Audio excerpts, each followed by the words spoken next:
Bonjour Kodengi, bonjour Gaël, bonjour bellissime Nathalie, mais à toi Cynthia Fiangan je dirais tout simplement courage. De plus en plus, sa nullité sur les réseaux sociaux faisait montre du véritable sinistre que vivent les uns et les autres dans notre société désormais. De plus en plus, elle avait la rage d'être aussi influenceuse et pouvoir subvenir aux besoins de sa famille probablement.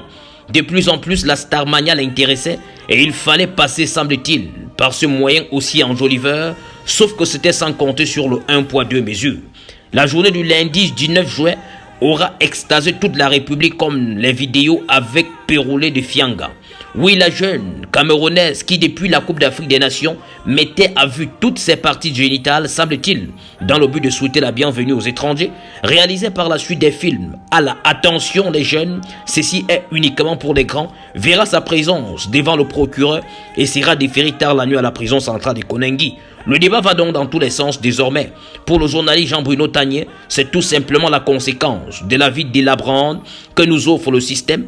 Pour David Eboutou, c'est ahurissant de voir une jeune pouvant se battre, se prêter à des actes aussi banals et irresponsables. Mais dites-moi véritablement, qui vous avait dit que lorsque ça devient difficile, l'on vend son âme, sa dignité au prix d'un succès financier? Qui vous avait dit que l'une des stratégies de faire savoir au système de gouvernance que ça va mal est d'aller extaser sa pudeur au peuple?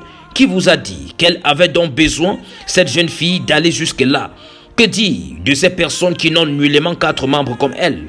Que dire des déficients visuels qui se plaisent d'être à la quête d'une vie suave mais sans passer par ce moyen? Quelle façon, quelle leçon également, quelle indication voulait-elle donner à nos jeunes sœurs et à forte raison à la communauté entière? D'un autre côté, Fiangan mérite-t-elle d'être incarcérée même si la loi c'est la loi? Des cas avant Fiangan, pourquoi n'ont pas fait sujet d'arrestation? Certainement parce que ce n'était pas des films en épisode comme cette mamie gentille aux cuisses gentille à la vue de tous.